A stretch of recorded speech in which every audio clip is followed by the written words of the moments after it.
Okay, hello everyone. And I hope you're all having a wonderful day.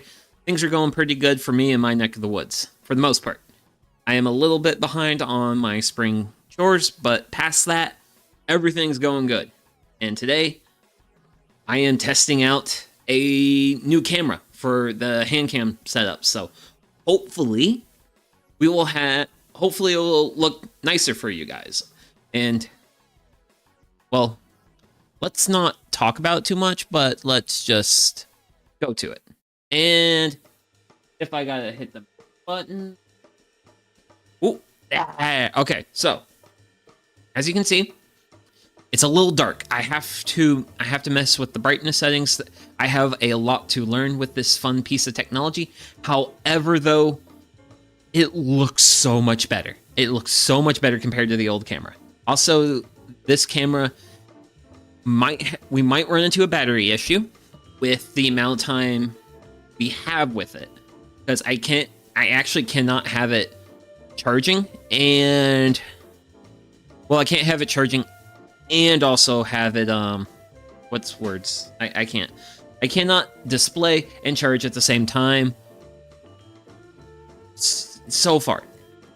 But yeah, as far as like having like a reasonably crisp, lean image quality, this is the best it's ever been so far. So I am really excited about that. I'm really excited for the future.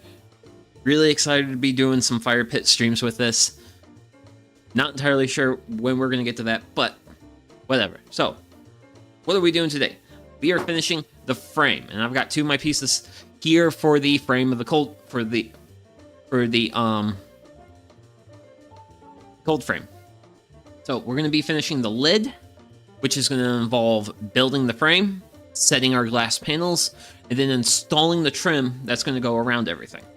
So we are going to be fastening these 2x4s together with these 4-inch long deck screws that I should not be dropping, but yeah.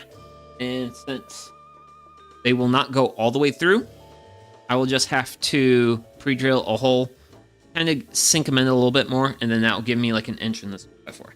Should make them reasonably sturdy. So, and enough ado, we're gonna just go ahead and get started today. So, yeah. It's a little blurry. Oh well, I've got figuring out. I definitely have my fair share of figuring out.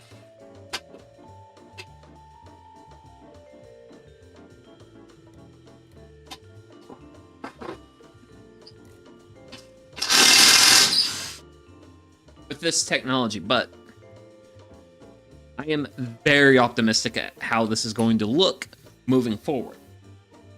So I've got my holes pre-drilled, and we're gonna now drill another hole.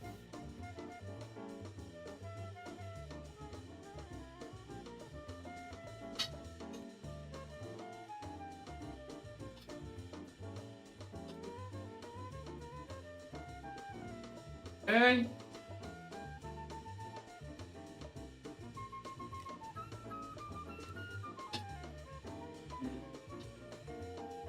And there we go. That's going to be the first two holes. So I am just, for now, I'm just going to go in with one of these deck screws, and I'm going to see what results I get. I'm primarily looking to see if I get struggling.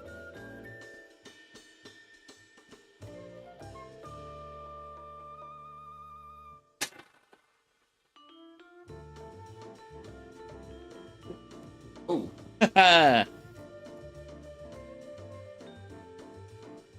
Okay, I see. So what I need to do is I need to add a bit. Oh man, that focus is blurry. I got technical issues this all.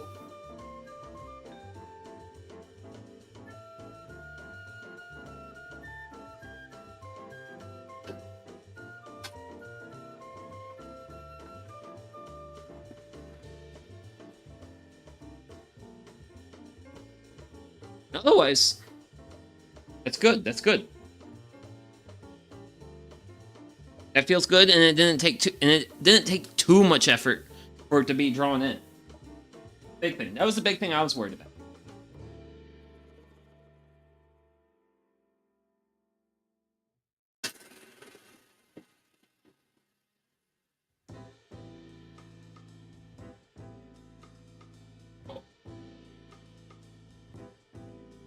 Oh, okay, so my battery died.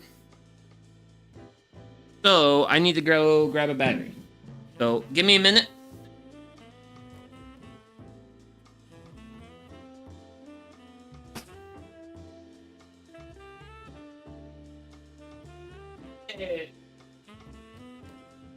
One battery.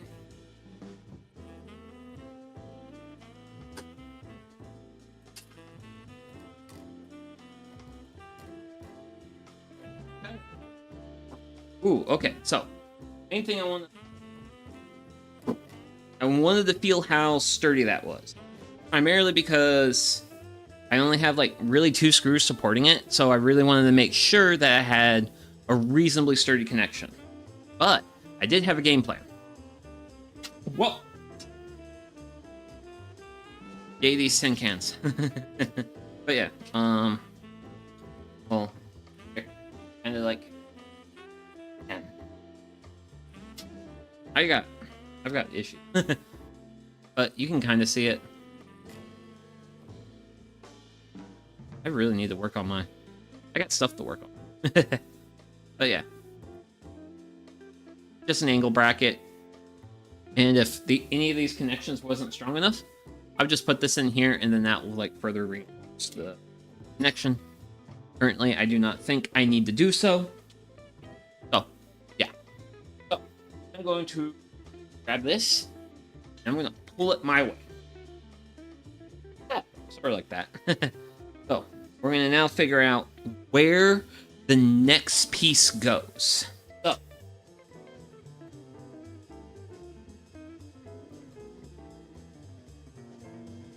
if I need to do,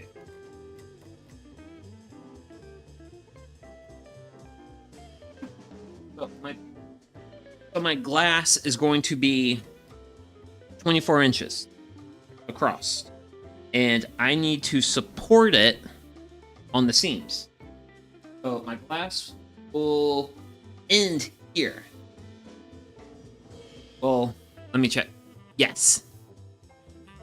Yes, I am measuring that right. So that's going to be the center for my next piece. So we've got roughly 6 some odd feet of room to cover here. So we're gonna have 1, 2 supports, and then we're gonna have a final support at the back. So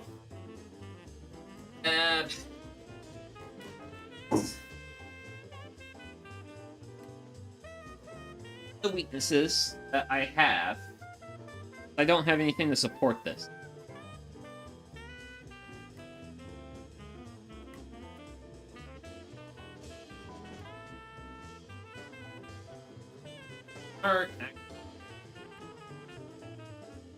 I know what I want to do, but I don't know if I've got all the pieces. Because I want to support that. Well, actually, no.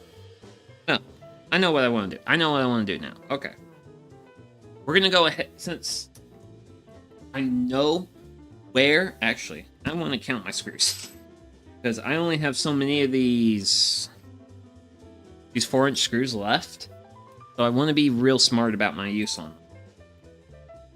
The biggest... The connections I'm most worried about are my corners. Is of the utmost importance to me that my corners are well supported. And if I support my corners well, I only get to use 2 of these screws. So, what's gonna happen is I'm gonna go ahead and do the same thing I did earlier.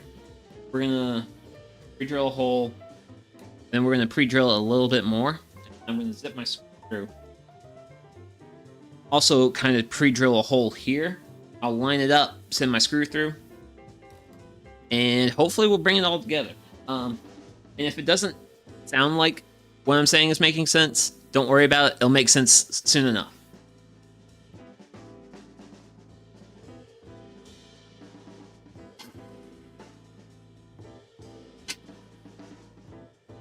And that's just to get the screw head to go down far enough for what we want.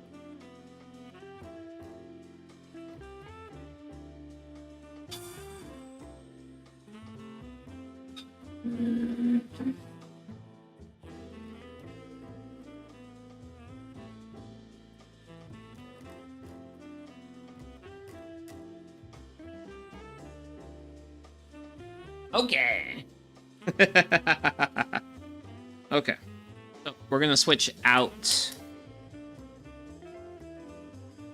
our driver.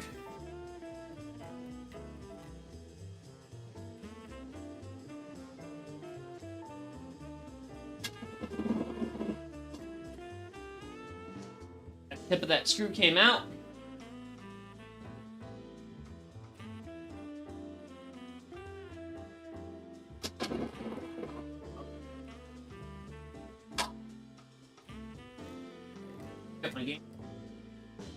I put my drill hole in there. It's a little too low.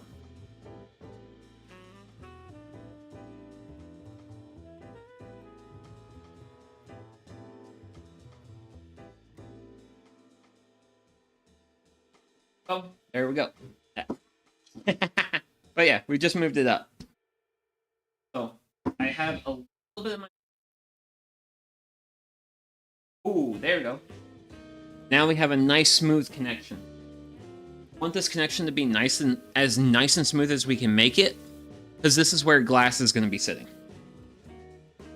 This is the thing that's got me the most nervous about this project, because glass is involved.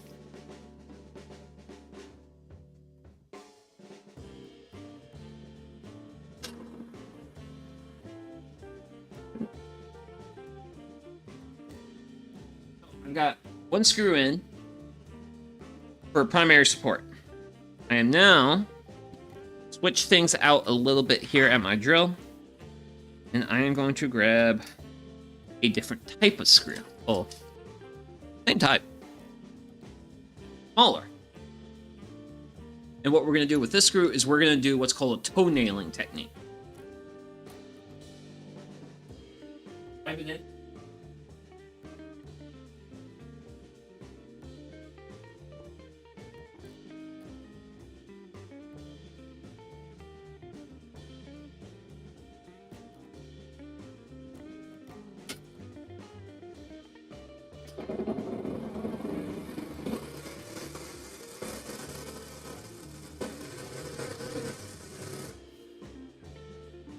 And what that's going to do is it's going to keep the board from twisting.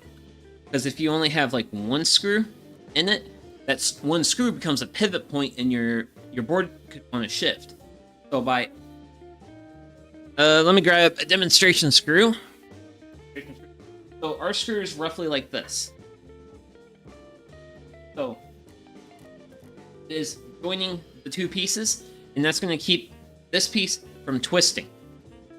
So that is this piece secured. Actually, I can grab this. Yeah, there we go. There we go. Okay. I now move my tape measure down. Put that on my 2 foot, well, end at my last mark. And then we're going to mark the 2 foot down here. 2 foot down there. And then I'm just going to kind of like bring this in a little bit closer to me so that way I can work a little bit more comfortably. Ah, love that tea. Tea is great. Tea is amazing. Glory to the tea. And yeah, honestly, I'm just going to go ahead, do my pre-drill work, and we'll go from there. I mean,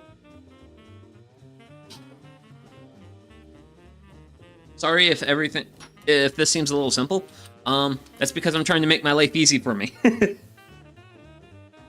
Because, yeah, Sugi likes to make his life easy for him because I also try not to make life hard, because then I get in trouble.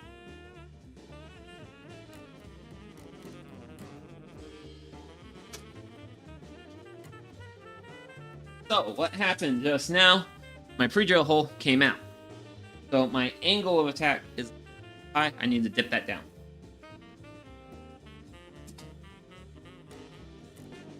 Little tape measure. High tape measure.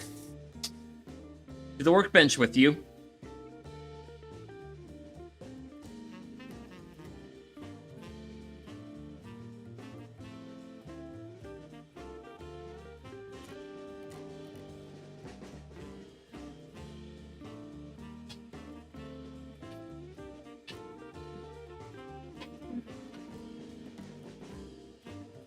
Okay, that seems to be better. Seems to be is the word. But I'm gonna go ahead. Actually, I should just switch those.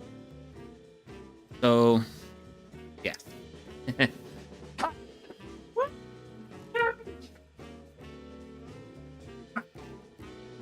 Yeah. Whew. Okay. Oi, oi. But there we go. Okay, let's see what we get here.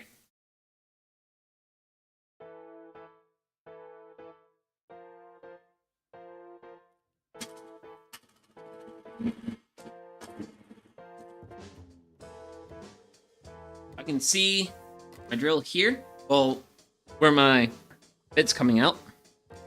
So I'm going to switch to a pre-drill bit. And now I can go grab my work piece. Well, the next piece for the puzzle. Because that's basically what woodworking is just a putting together piece of the puzzle. This time,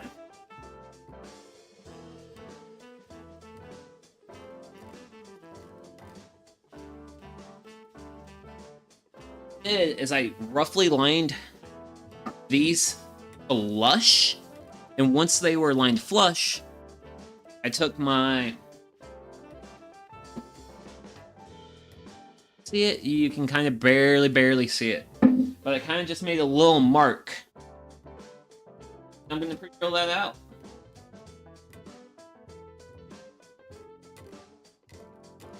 The fun thing is, it doesn't have to go super far, so you can now see it a little bit better. So if I take this, that pull, and holds it in, and it holds it, while I can switch my bits out. I really have to work on the focus on this thing. But the overall, the image is so much clearer. I think the focus is further away, and I need to... I just need to learn how cameras work.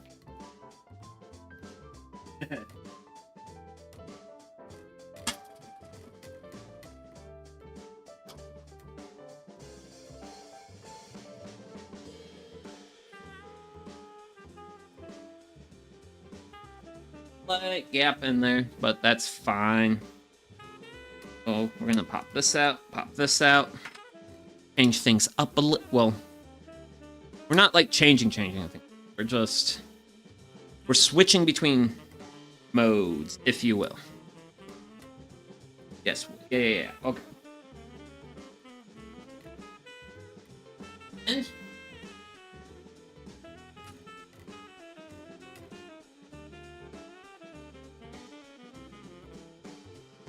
a little bit, you can get a little bit fancy with it.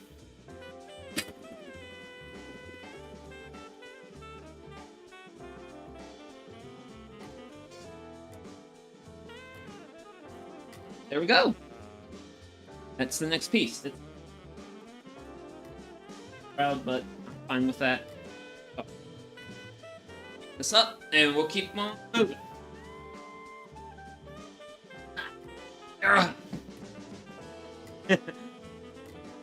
I mean, this is a big project.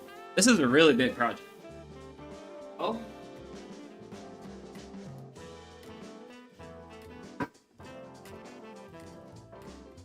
This piece.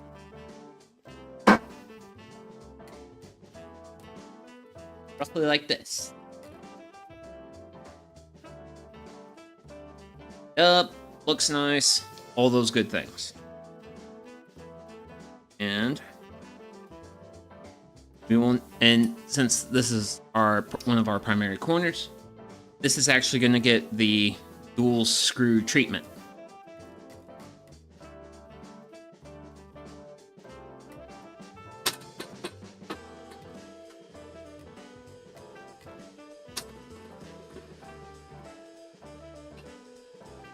Like that. And I switch out for my drill bit extended.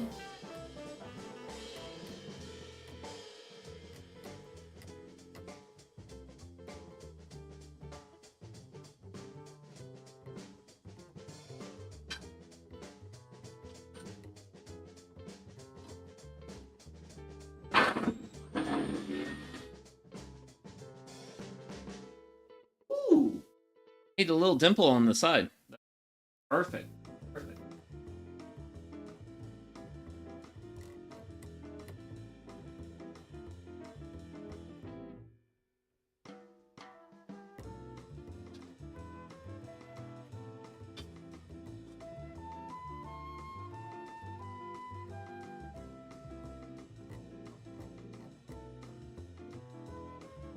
Ooh.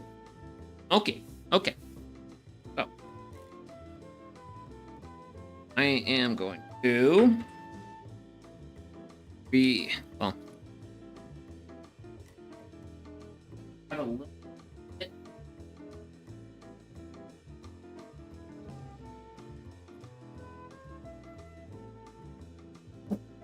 And having that divot pre-drilled out and make it a lot easier for me to get screws started. And I don't have to worry about the second one so much because I will already have basically this will already be supported before I go into the next.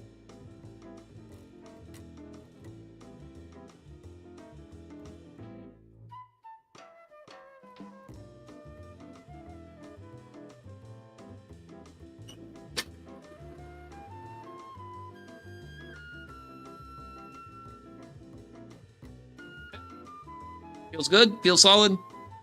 What we want. Now I can do the second.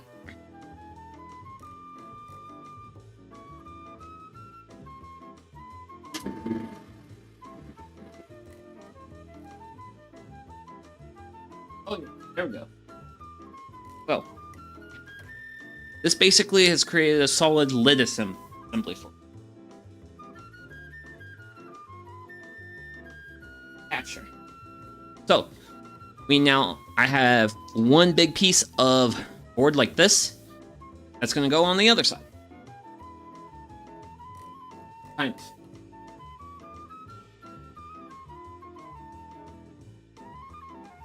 I am just going to be thinking about what I'm doing next. Before I had hold frame to be able to support everything. For the next. Not as much so. So, I'm just going to think about what I do. Could just flip.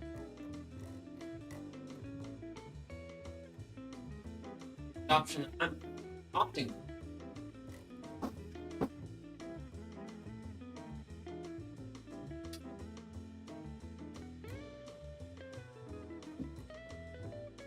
There we go.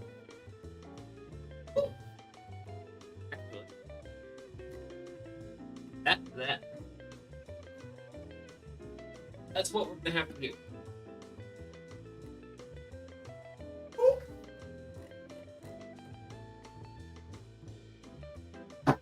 And here we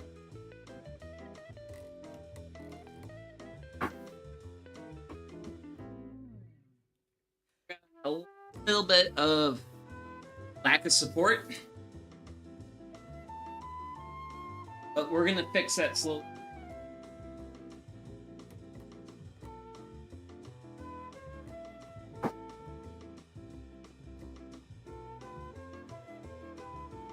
This is actually the part where I should. If I was a starter homesteader, I would have had the home center store. I would have had them made my glass a little bit shorter, not as like tall in height, but what I have currently is what I have currently, and this is what I have to make do with. So, but hey, nearly a half hour in, and battery's still looking. So, I like that. I like that a lot. Bye. Bye.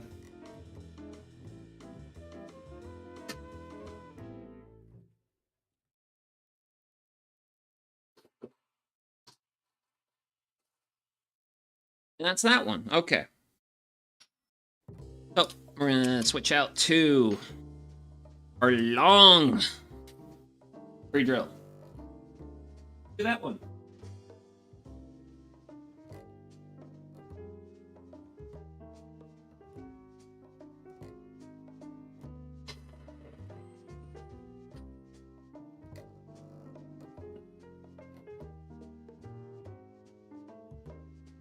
Woo!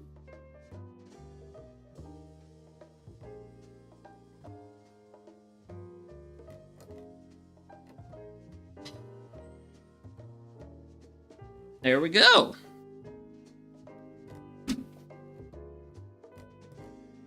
So that's going to provide enough of a base area to capture capture the screw and send it in the right direction.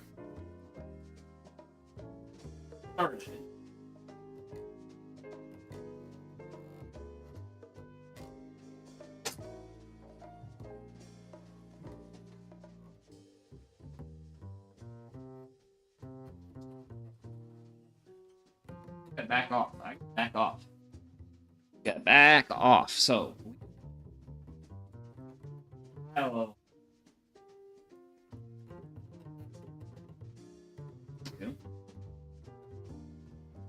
This.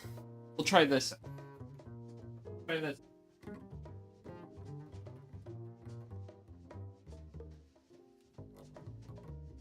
Heads.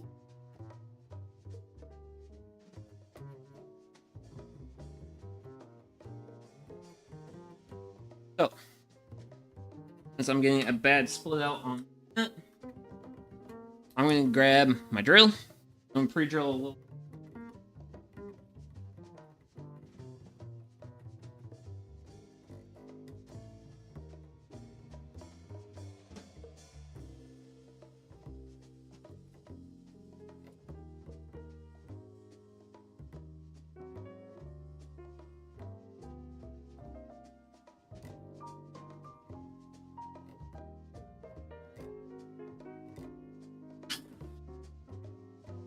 And by pre-drilling the hole out a little bit, it's going to give a little bit more room for that wood to move when I sit through it.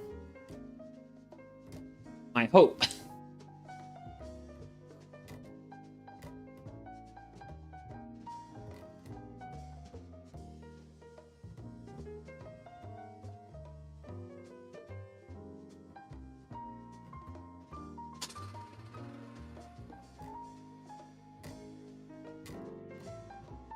A lot better of a result. Maybe a little imperfect, but a much better result. I will take that result.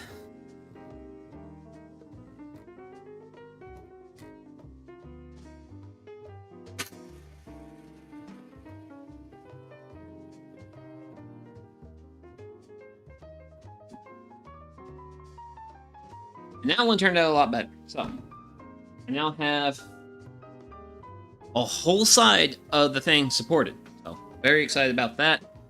But I am a little bit of a thirsty boy. I'm gonna have some tea. Down to my last sip. But that's all good and fine. All good, fine, and dandy. So.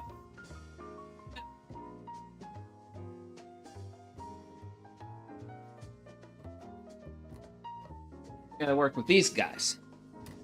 Thing is, you might not think I have to measure it. I actually have to do it. because the backside isn't really like... I could potentially be a little out of square. And I want to avoid that. So I'm just gonna mark my 2 foot mark.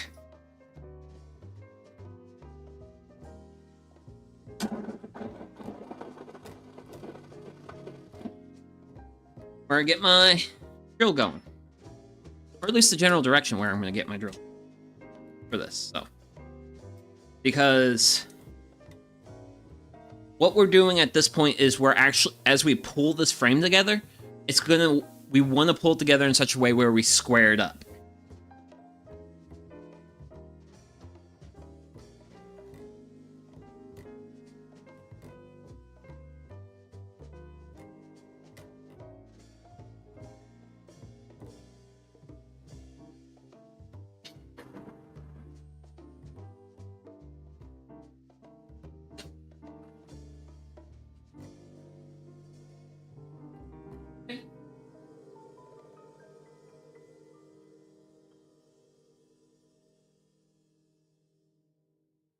Okay. Oh, we are looking excellent. I'm very happy because one of the things that's going to occur once we get this one set is we will have a lot more of a square frame.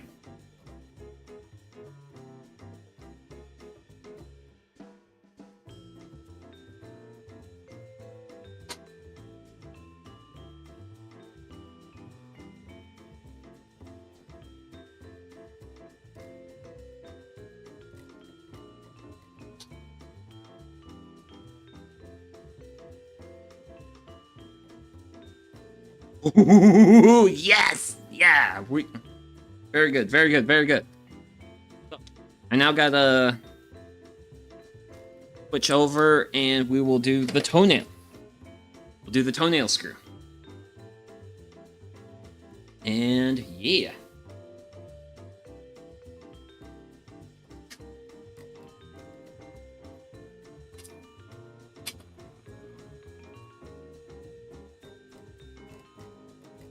And with that, ported wonderfully. Okay. So we can continue to mosey on down our project.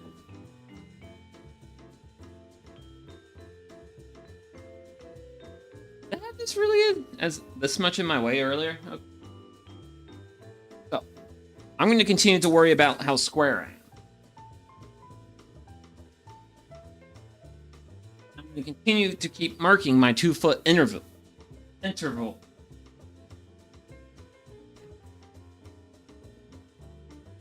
Because these 2 foot intervals are the means by which we're going to support the glass.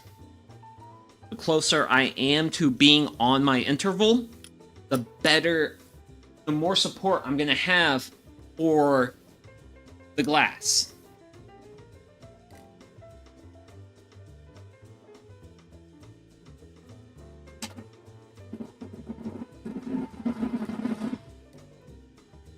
And I am deeply concerned about the level of support I have for my glass, because, well, it's glass.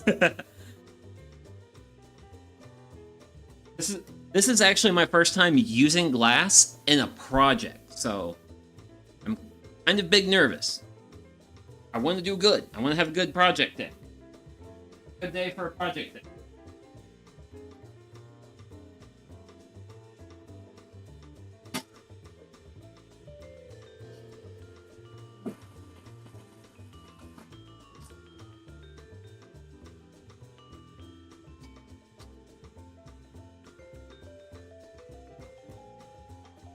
Okay.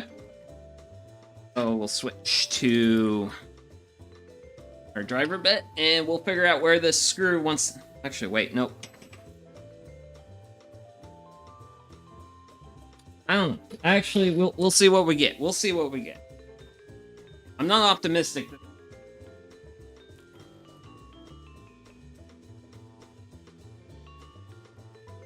I need to switch.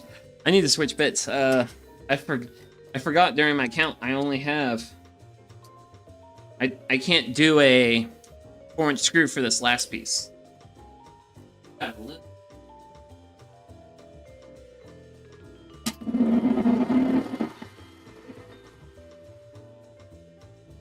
Ooh. Okay, so that did make contact, but big but. We don't have a lot of contact. So, in the face of not having a lot of contact here, we're going to really be focusing on our toenail screws.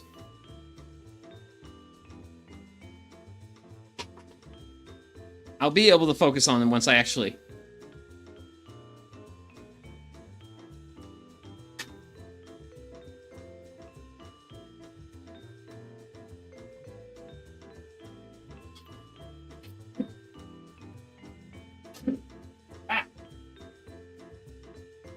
That backside of that board just... It really just wanted to split. I don't know why, but...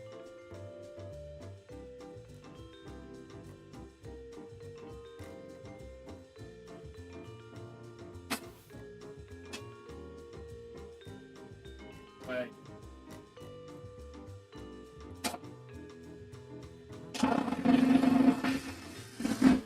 Whoa, whoa.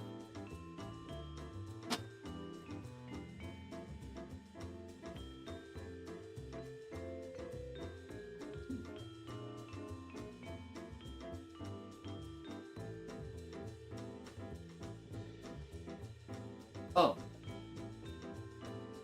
Man. Not expecting that outcome.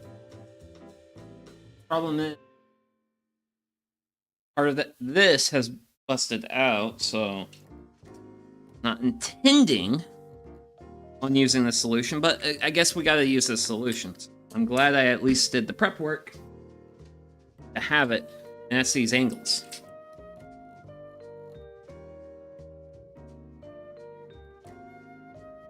We'll use those to help support it.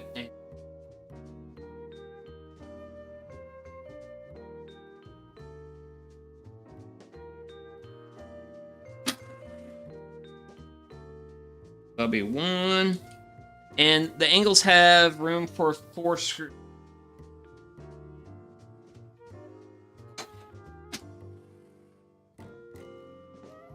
Just to make sure I get the full amount of support. Because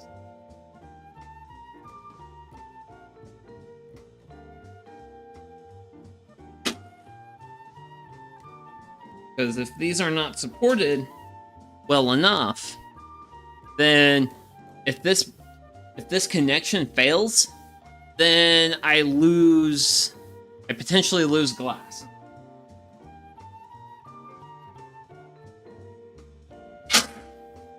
So, got ourselves a nice little bracket in here. Kind of turn this over. Kind of see it.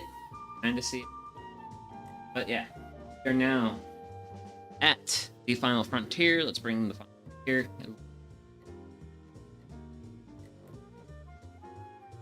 Cool people. But yeah, there we go. So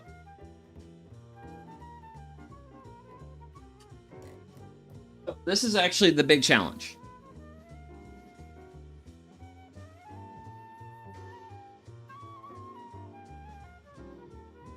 Into its final square, because we have some really bad gapping. So, technically speaking, are my clamps? Wait a second. I'm gonna go grab one of my clips.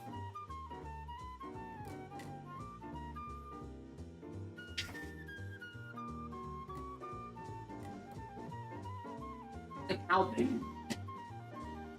Ooh, yeah, that'll work. Okay.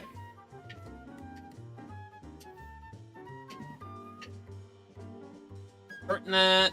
Okay.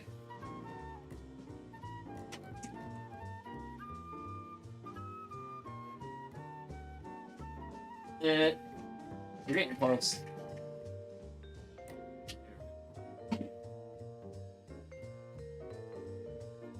Notch.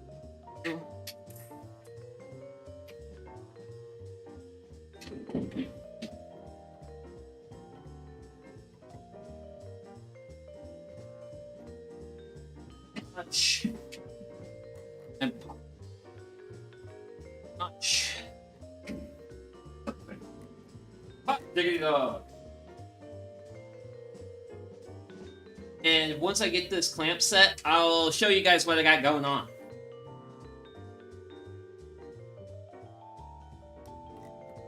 Good, pretty good, pretty good.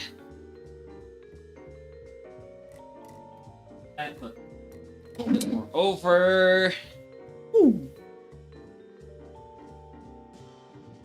Ooh. We have the technique. How's that? I'll give it one more spin. Like a half spin or what. Oh yeah, perfect. We have things flush right here, right now. Yay, good, good, good. So what's going on is I've got this clamp. It's mounted from here. So it is mounted on this board and it's pulling on this other one, and it's basically bringing the project into square. Woo! And it's basically pulling it in the square. So, and it's pulling it in the square, and it's holding it for me. So, I am gonna really be working on getting this taken care of, drilled in, all those good things.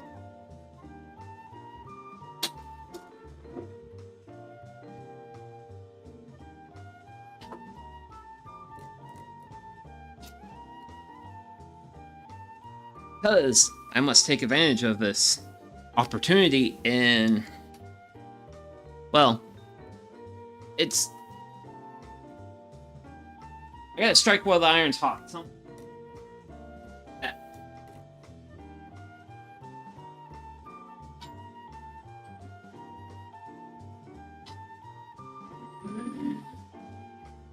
Epic.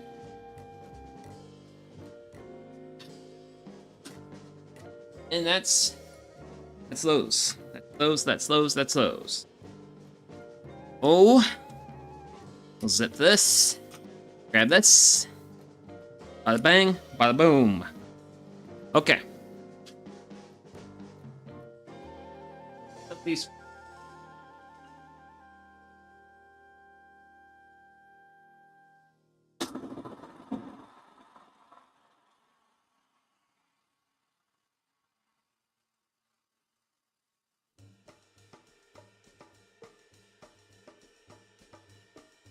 Oh, flip the wood a little bit. You can't see it,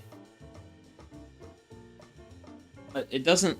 It actually didn't raise it all that much, which a little bit surprising to me.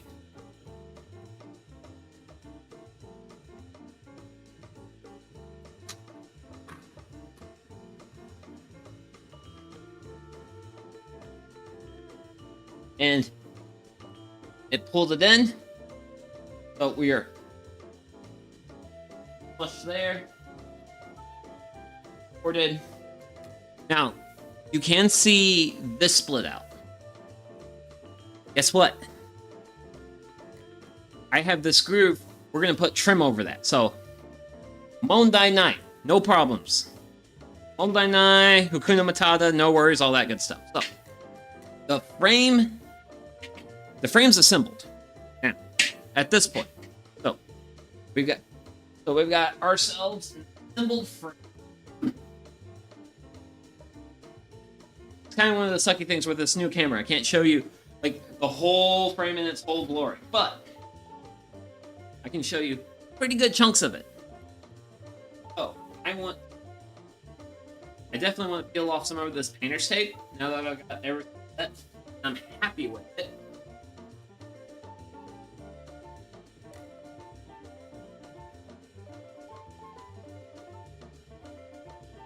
Like I'm really stoked.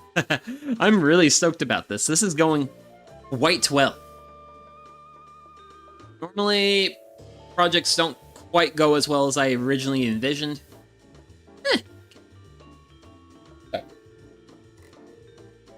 Lovely. Okay, so now we get to one of the fun parts, and that is... Ooh, okay, so before we get to one of the fun parts, I have a clamp to put up. So I'm going to put this clamp up. Hello.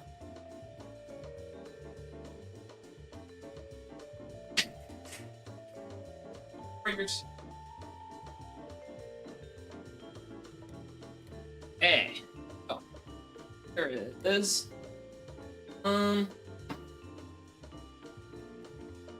First glass panel.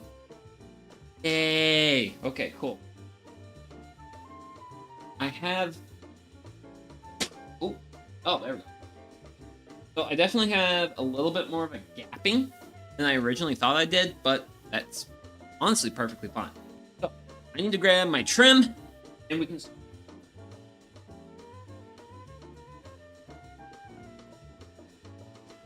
Oh, now I'm gonna secure this glass. Basically, piece. But and they're gonna cover up the seam, and they'll keep the glass panel from trying to go places where I don't want it to go. So I need to grab various screws that I need for this stage project. I'm gonna be using 2-inch screws because hey, why not? I like to.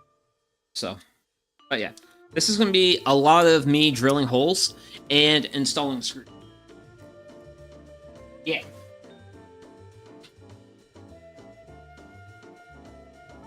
Not so worried about...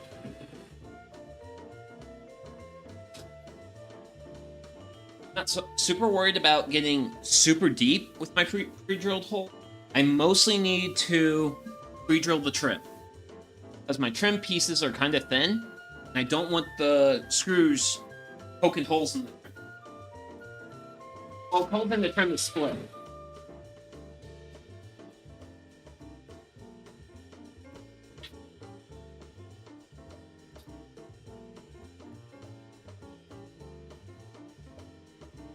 I know. It's this last one. That last one being pre-drilled is very important because that one's like really close to the edge, if you will. Which means it's a lot more vulnerable to splitting. Whenever you're trying to like affix screws, the edge of the end grain, you're a lot more likely to get a lot more likely to get screws. Well, the screws are more likely to split the wood. Those are the words I want to spit out of my mouth. Blech. Sorry about that. But let's start here.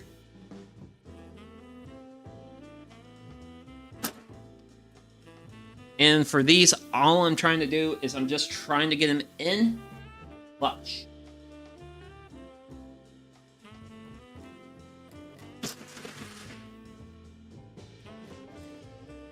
Granted, there is going to be a little bit of rattling.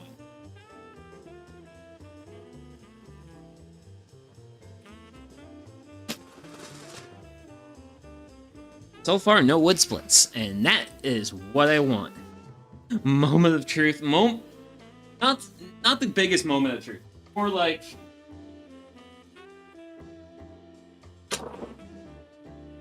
making sure... Well, actually... making sure when I'm putting screws near my end... Well, actually... this side isn't the part where I'm worried about splitting my wood. When I'm at the end of my boards is where I'm worried about splitting. But thankfully, we're pretty good here. Granted, the glass does have a bit of a rattle to it. There's a couple ways I could tackle that. For one way would be to make like some like, well, actually, words. Door shims. I could like take some door shims and put those behind the, like on the underside of the glass. I really do, because of how I got everything like set up and like manipulated. But I could use door shims, or like any sort of like thing that will help hold the glass. I wanted to be generous with my notching and everything, because this glass to here, I have a bit of an edge, but I want to make sure I didn't want to put myself in a position where I screwed myself. So I was very generous with that, which means these glass panels definitely have some float to them. But I also wanted to... caulk, yes, caulk is good too. Normally I think of caulk in terms of seal, but caulk also does make good gaskets. But who knows? Maybe if I get everything like dialed in, it won't be as rattly. I mean, this isn't going to get moved a whole lot because it's a cold frame. It's going to get moved twice a year. It's going to get moved when it's going to get set out mid-late winterish, and then once we get really into the growing season proper, then we're going to get into, then I'm just going to take it out and leave the raised beds exposed because I don't need a cold frame in that situation. And then in late fall, they'll get reinstalled again. But not too particularly worried about that. I'll kind of like manipulate this a little bit, like post stream. Once I feel a little, if it feels like it's reasonably secure, especially once I get everything installed, then I'm not going to worry about it. But that's when I get to that point.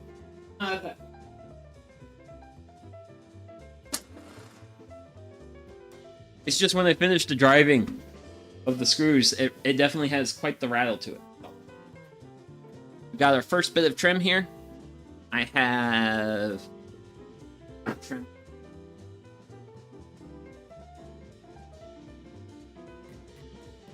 Originally,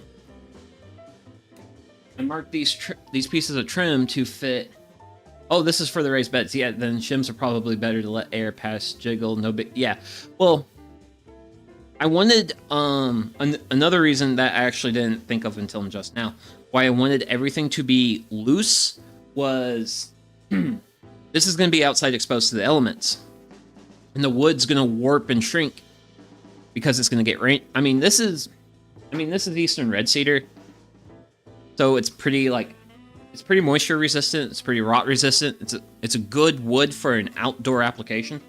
But I did want to like have I wanted the wood to flex it. I wanted it to breathe, because I didn't want it to get so tight. Because hey, my shop's pretty dry, and if I get everything like cinched in, and the wood gets wet because it gets rained on, and it expands, I will probably find a lot of shards of glass that I have to pick out between. Don't want that. Granted, I am now looking at the realizing I may have made these a little big, but I need to go through my pieces and double. I'm pretty sure I measured these right. Grab.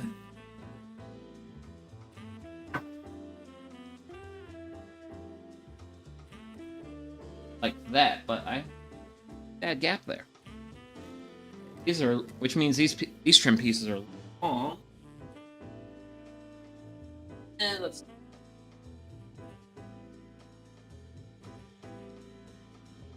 What did I do there?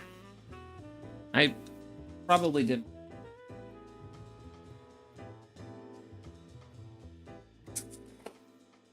That's what I did. Yep. That's what I did. I didn't.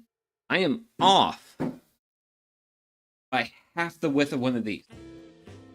So I count for one side being covered, but I did not. Well, actually, no. Because I counted for this covering up 1.5 inches, which at one time should have worked, but not working now. Which admittedly is fine, because hey, it's better to be too long with you. Better to be too long versus too short with your. Honestly, gonna do is I'm gonna grab the next pane of glass, get the next pane next set of glass set, and we're just honestly gonna do. I'm gonna do just the vertical supports, primarily because I am not planning on fully finishing this build tonight, because I was originally planning to get,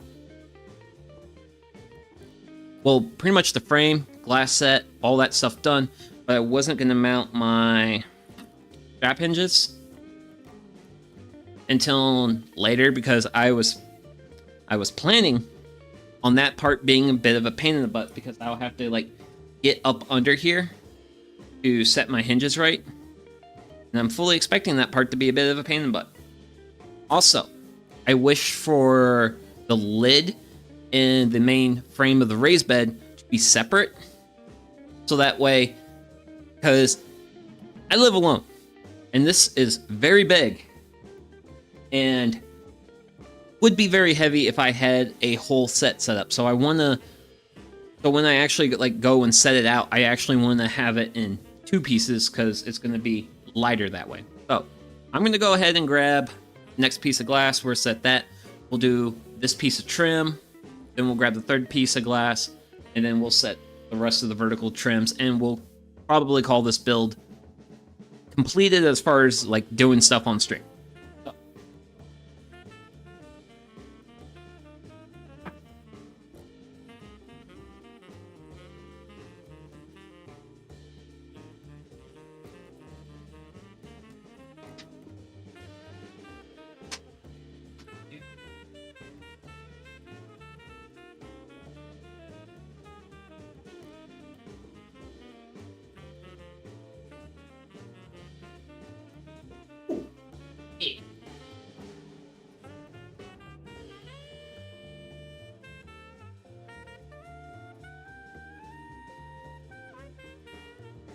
And we're going to pull this in.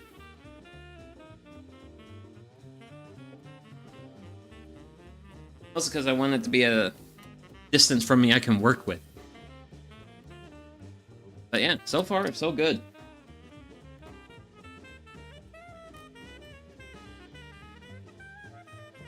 Have a little bit more meat down here.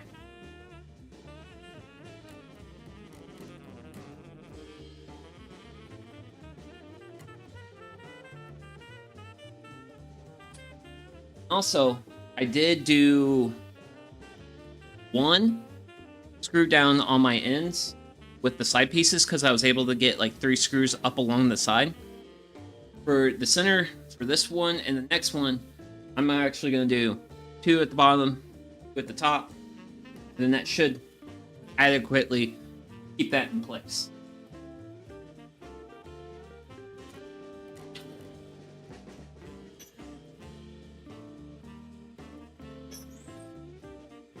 And there we go.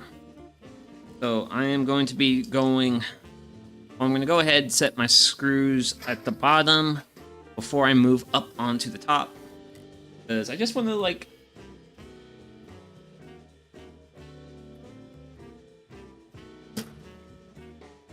Go. That'll be the first screw. Now for the next.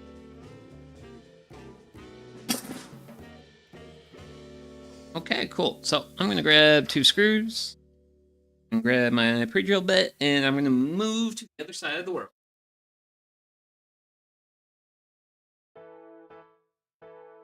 Are the actions going on?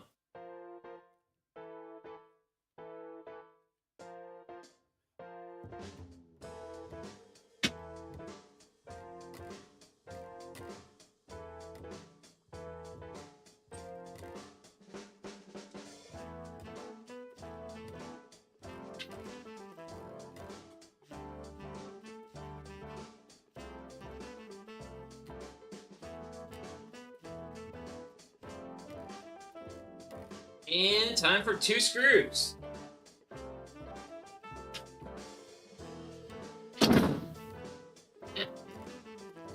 Only more.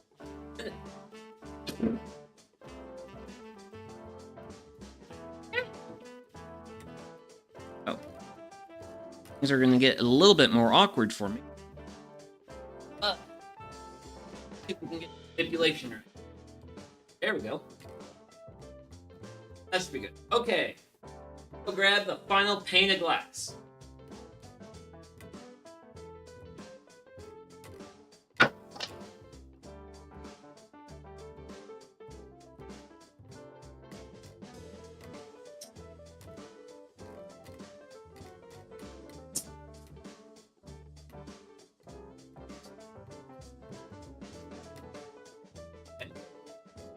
Yep. Down there.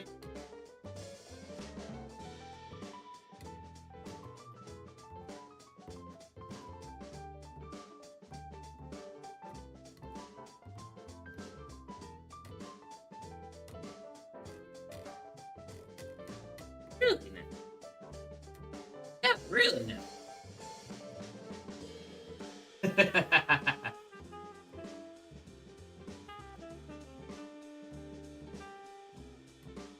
Okay, so let's see if we can show you. Not hit furniture. Here's kind of what we got going on. Edge of my pane of glass doesn't go. Somehow I did not have enough space in here. So, my mistake earlier of having this move, I've got to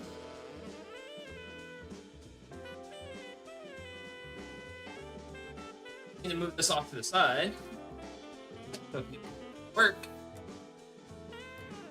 Prove that was originally a mistake. Turns out it's going to save my butt. I need to grab a hammer and chisel.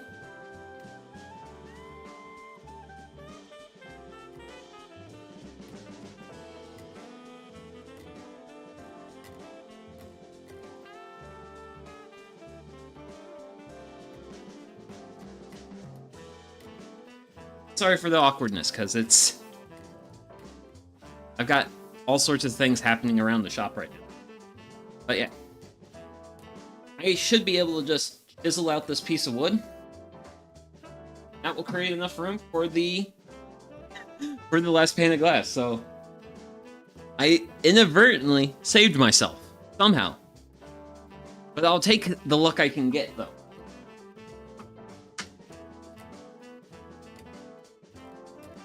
I'll have to get that.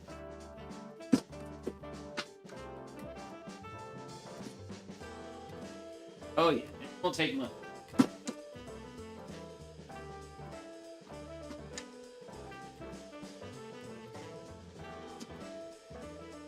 Granted, there's going to be a lot of glass rattling going on, but bear with me on.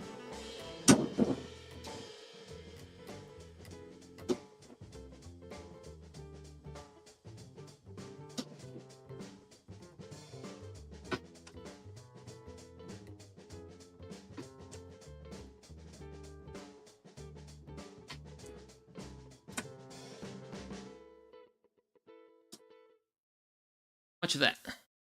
Oh, kind of tapered on me.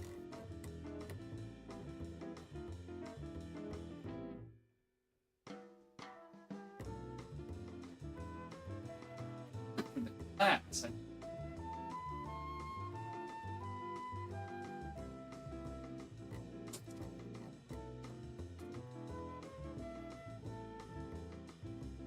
Here, gotta worry about.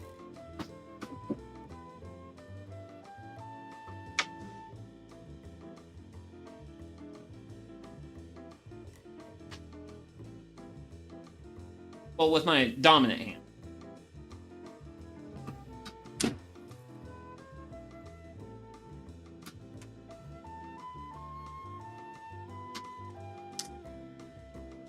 Okay, volunteer. I like it.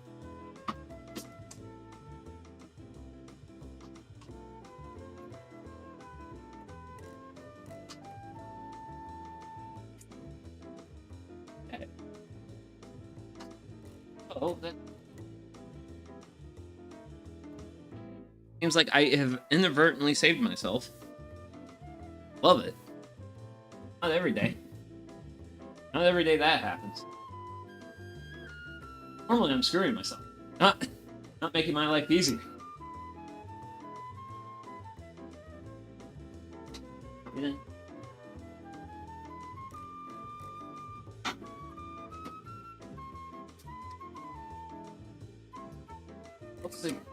I'm sure it lies low enough down that I don't have to worry about anything.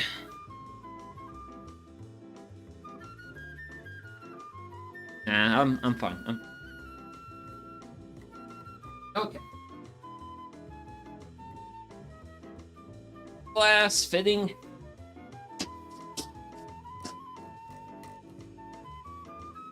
How close are we? How close?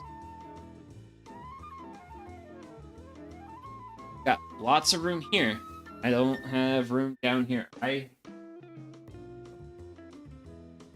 That's why.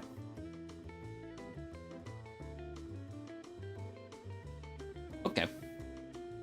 I might be I think it's time to get a little bit creative around here.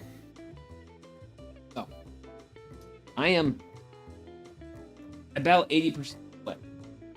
Right around here, I have room for my glass. Everywhere below this finger, I don't. But I think what I've got going on is my board's a little bit twisted inward, and that's reducing the gap. I can fix that by taking my screws out and resetting them.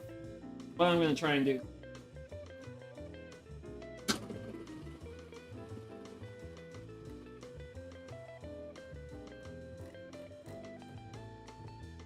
Okay.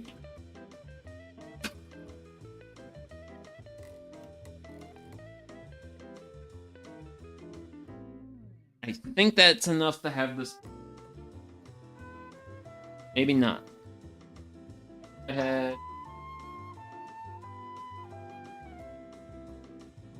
More than enough to have that board.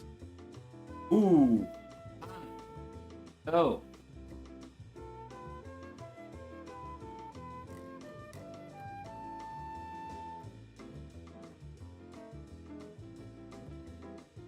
Question is, what?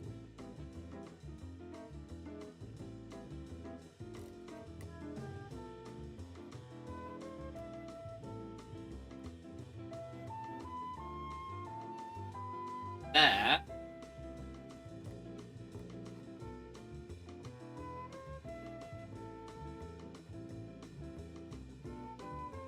Glass. Get as close as I can get.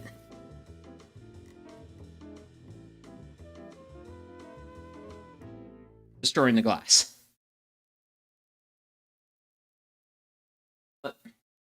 Oh.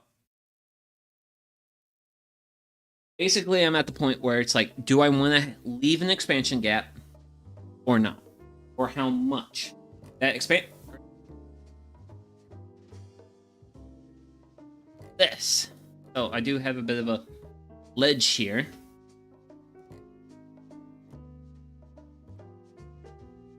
About that much.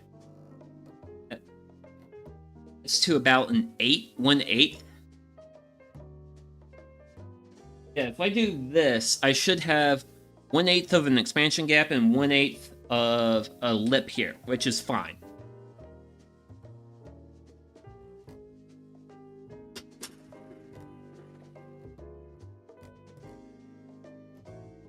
It's not fun.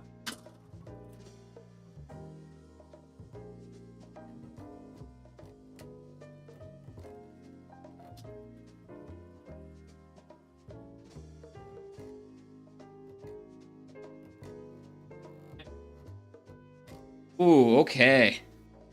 Yeah, I probably want a good 1/8. Yeah, 1/8 should work.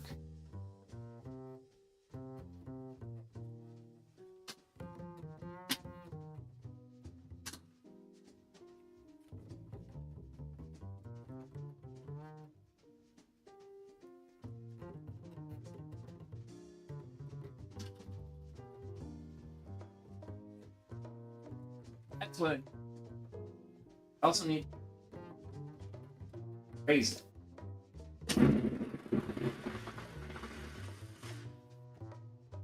There we go. I can live with it.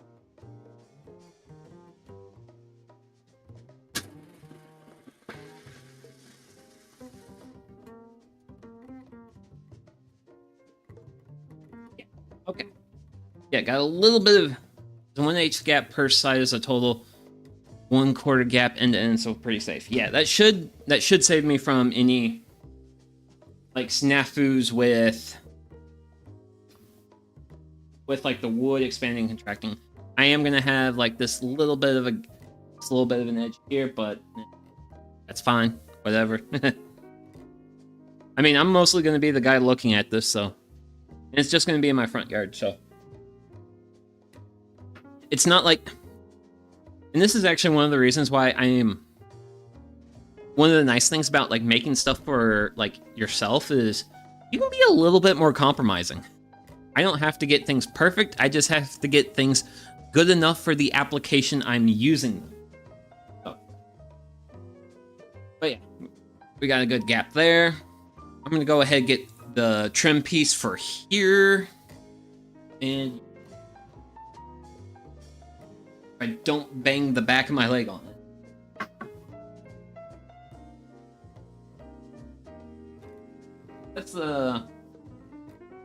That's the rough thing with like large projects like this, because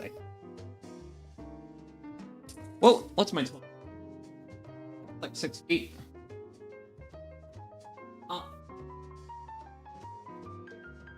Yeah, like 74 inches is like the long dimension, and then this dimension is like 3 feet. It's a big project. It's big in the sense there's a lot to manipulate. But yeah, I don't need that. So we're just gonna focus on here.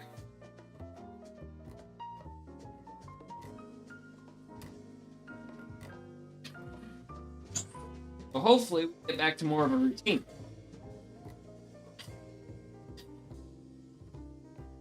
Now that we've got a little bit of a glass situation figured out. So.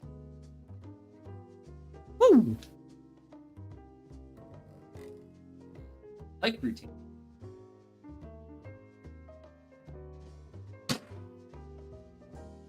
I like routine a lot.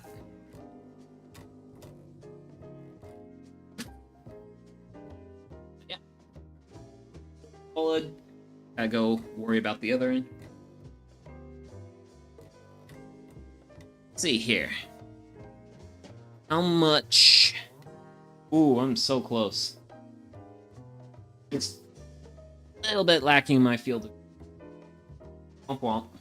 Okay, well, you guys aren't gonna see me do the backside, but I'm gonna go ahead and get that taken care of. Try not to trip over.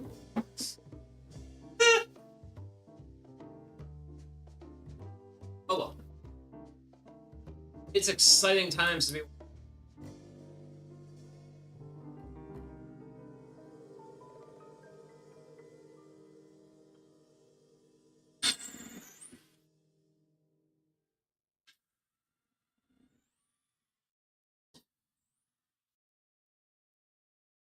Okay, that's drilled.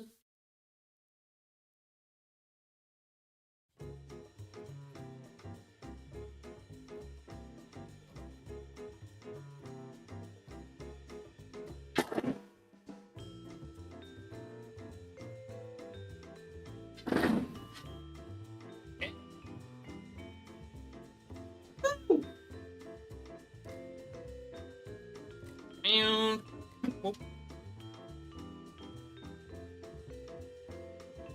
objects. And bada bang, bada boom, here we are. Final trim. Well, not necessarily final trim, but final trim for today's stream.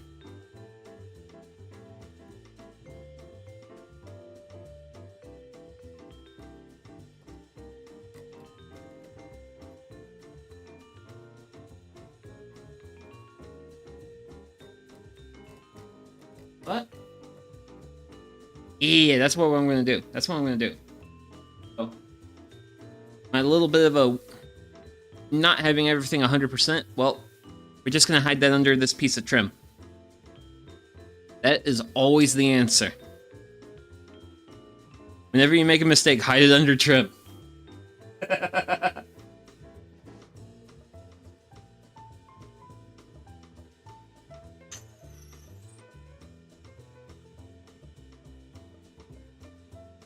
Okay.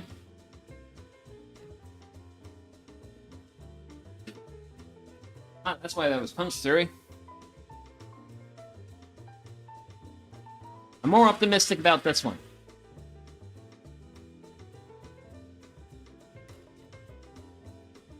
A lot better.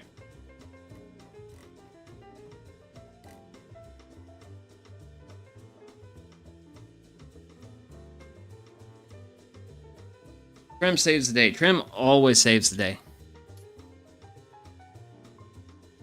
Like, one of my favorite things when I'm like yapping about like projects and such, like, making mistakes is fine, especially if you can hide them. And trim is wonderful for that.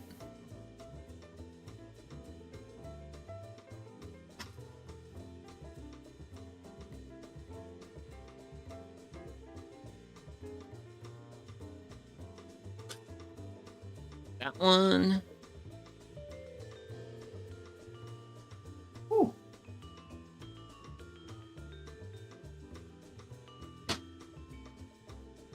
Okay, so I now need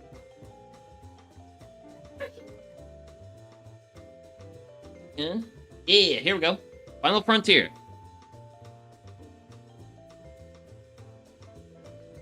And also this build is just another advertisement for the amazingness of, well, not only have we advertised and advocated for trim, but also casters. Casters are amazing. Especially in a small shop. In a small shop, casters are kings.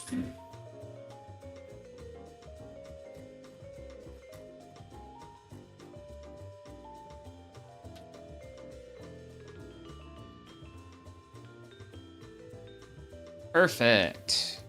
Love it. I love it. I love it. Let's get these last two screws zipped in, and we will be done this phase of the project. Well, we'll be done with the project in soon-ish time. Soon-ish time. Okay.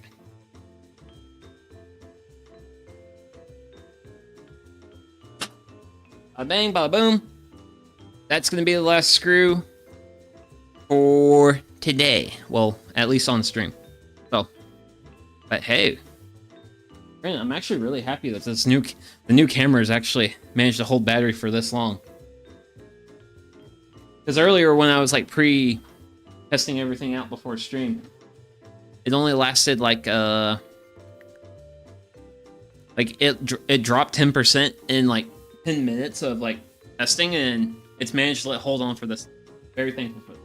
So, looks like all my in-between pieces of trim are either an inch or an inch and a quarter too long.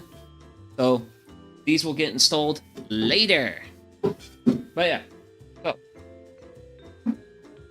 I can't give you like, guys, the full wide view, but got frame.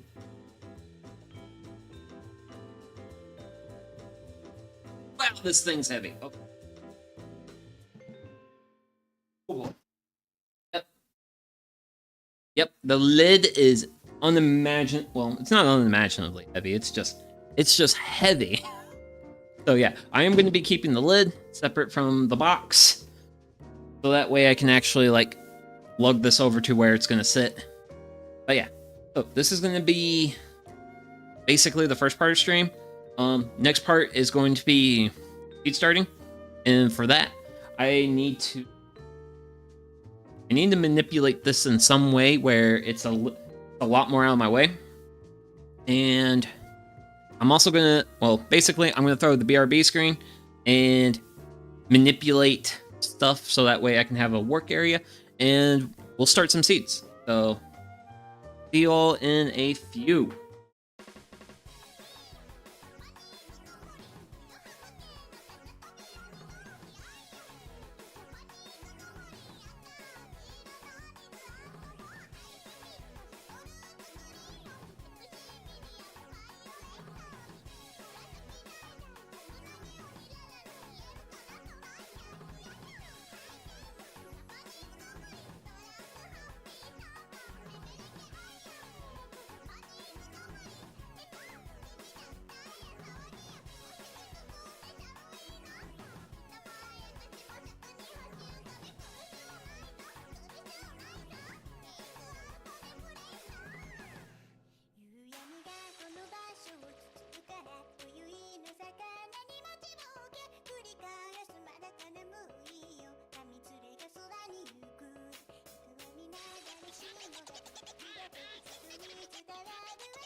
And I'm back.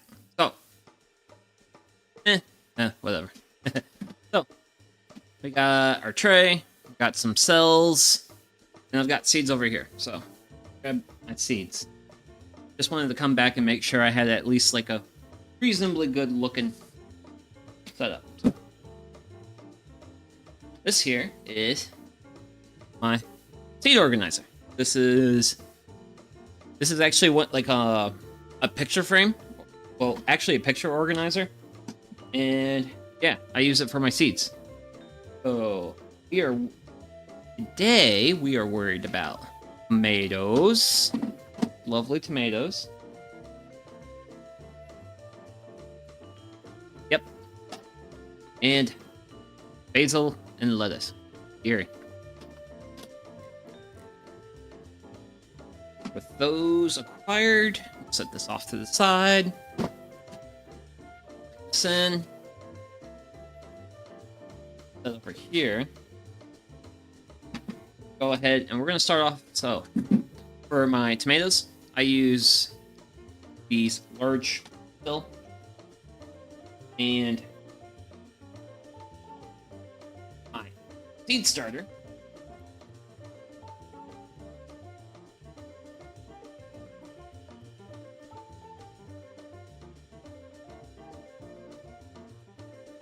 Full bucket full of Wonderful stuff. So, this is leaf mold. Guys, probably I don't think you guys can, but yeah, this is basically what happens when you let like leaf break down for like a really long time. Granted, this is kind of like the halfway point in the leaf process. Still retains the shape of the leaves and kind of the texture of the leaf, but the leaf is now black. Okay? And once this like really fully breaks down, it literally turns into like a black, crumbly, very compost-like material. What I use for my starting, mostly because it's free to make. So I have some old trash bins that I will fill with leaves, and then I will let those leaves rot. These leaves right here probably come from fall 2023. So even then, they'll have a lot of their structure, but they still, like, these break down like real easily. This is like the standard material I use for seed starting, just because it's a really good bulking material. Because actual like seed starter mix, which I actually have a little bit off to the side. It's that actual seed starting mix from home centers can get expensive, especially if you're filling a lot of these style trays, which I do for like my tomatoes, peppers. Last seed starting stream we did brassicas and onions. Well, I did my cabbage in trays like this. Up so much room. A horrendous amount of, well, it took up a horrendous amount of like soil. So for today, we're just going to use it. We're actually using leaf mold this time because last time when I did the last seed starting stream, all this material that I'm currently working with was frozen. Like, frozen. I couldn't get to it or use it. So, but it is finally warmed up enough outside to where everything has frozen enough to the point where I can actually. Very thankful for that. Not gonna lie, it's actually almost too late in the season, really, for the cold frame to really do its job, because honestly, I'm just gonna leave it in the raised beds till like March, maybe April, depending on like what the weather reports look like. So for now, all I'm gonna be doing here is stuffing these cells full of this wonderful leaf mold.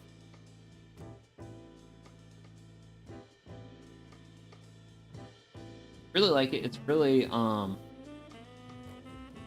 it's reasonably how do I put this? Reasonably weed free, but it's also a good potting like mix for, well, not potting mix per se, but a good potting substrate. Go with that. We'll go with good potting substrate.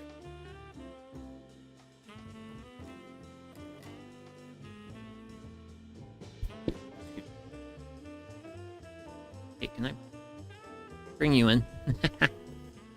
There we go. Just want to take a moment to bring the mic a little bit further in, a little bit closer to me.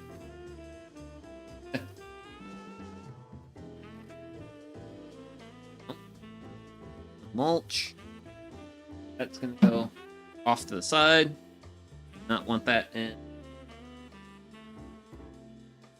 Don't want that in our seed trays. Plant's roots can't get into the mulch. Granted, the plant's roots can work their way through this stuff pretty easily. Even at this stage. Where it still has like a lot of the leaf form to it.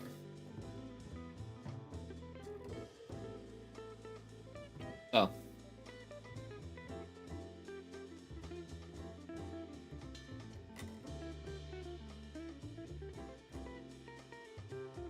Another reason why I like to use leaf mold, because a lot of seed starting mixes will use peat moss, which peat moss is like an incredible material for seed starting and stuff.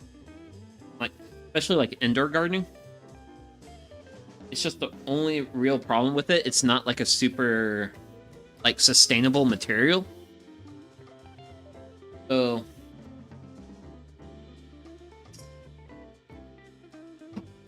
and a big part of the reason for that is like peat bogs take like ages and ages to like form peat.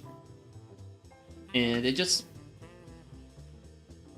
and some of that stuff is not really like harvested sustainably or whatever. So I've actually just turned to this stuff for like my main like bulking material. And sometimes I'll use seed starting mix to like finish off the top, depending on what I'm trying to grow. So for right now, I'm just trying to like together tomatoes, and tomato seeds are pretty large, so they can punch through this stuff pretty easily. Some more how we might say dainty plants. Granted, I'm trying to think of examples. Honestly, leek actually. I actually buried my leek seeds a little bit too deeply when I started those.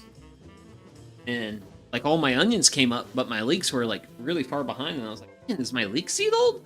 What's going on there? Yeah, I just buried the leeks a bit too deep. They eventually came. Feels good. That's good. And once we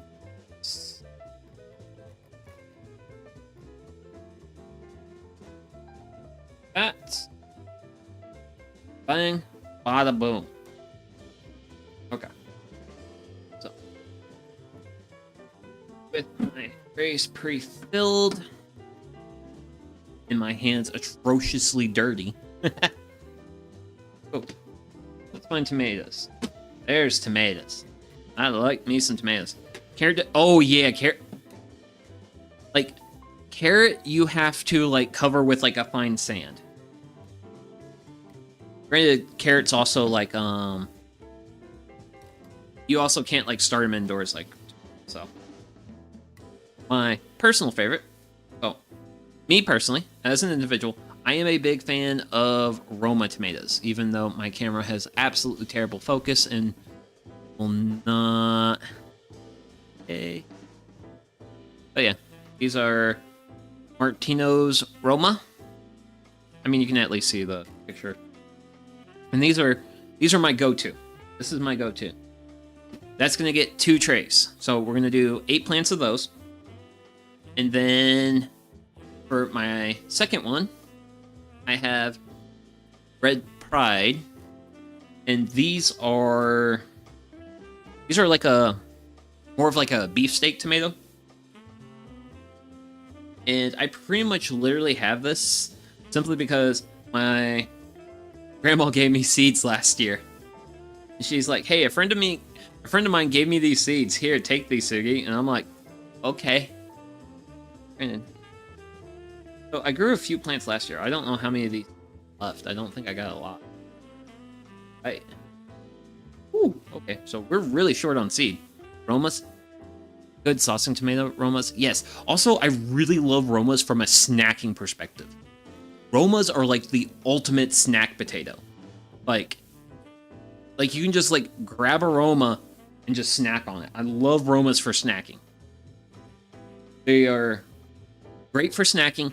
Plus, I also like them from a serving size perspective because I can do 2 to 3 Romas for a salad.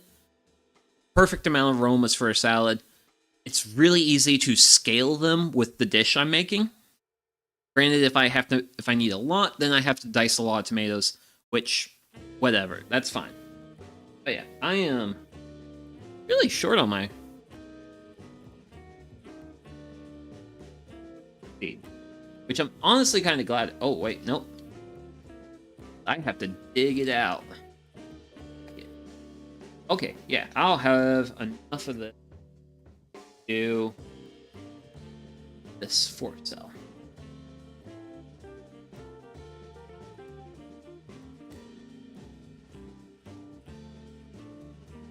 Have in total,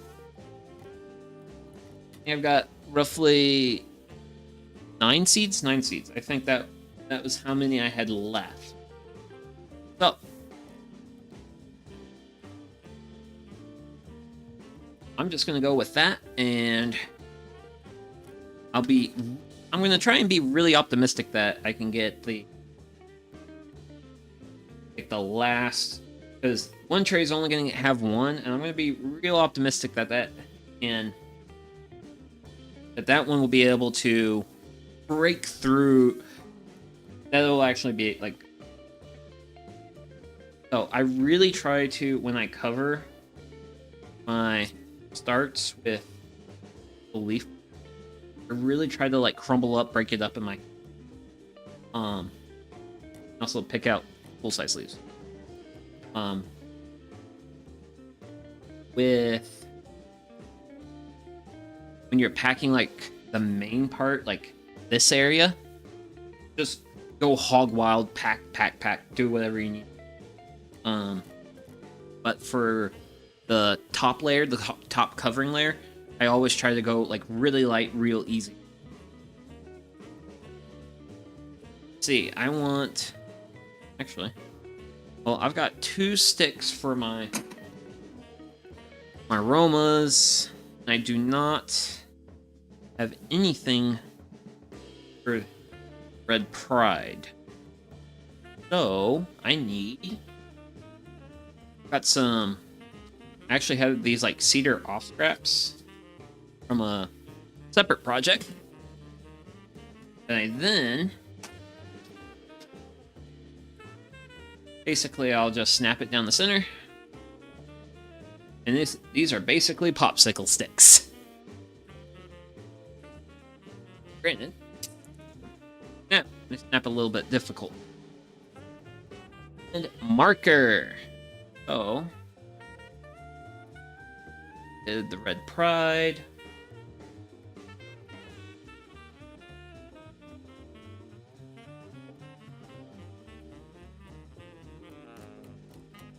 Red Pride. Oh wow. Oh wow, I should have made that a lot shorter. Goodness gracious. Okay.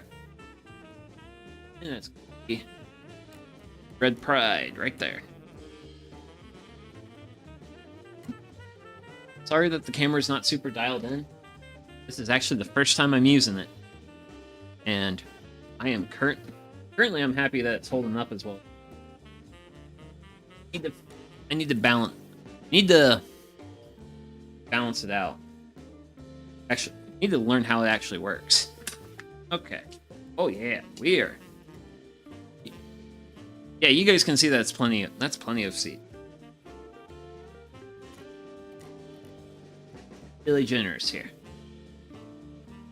Maybe not that generous.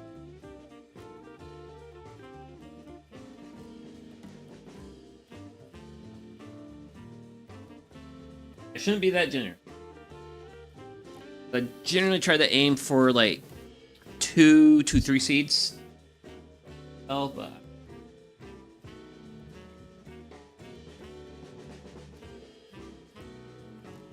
that's going to be all that. That.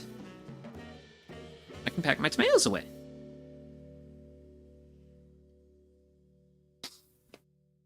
Bang, bada boom. Okay. Fine leaf mold and apply that to aromas nice and covered up. Put the seeds in nice and tight. That way.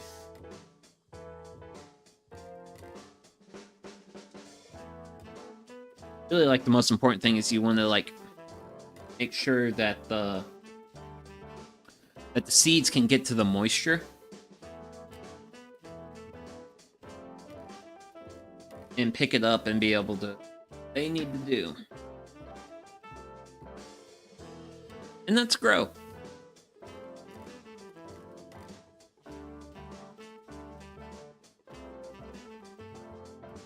There. And I have these sticks from last year. Ooh. That'll be it for... Oh. That's the tomato portion.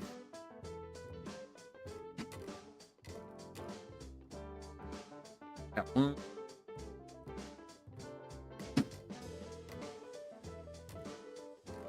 All six are indeed fittable.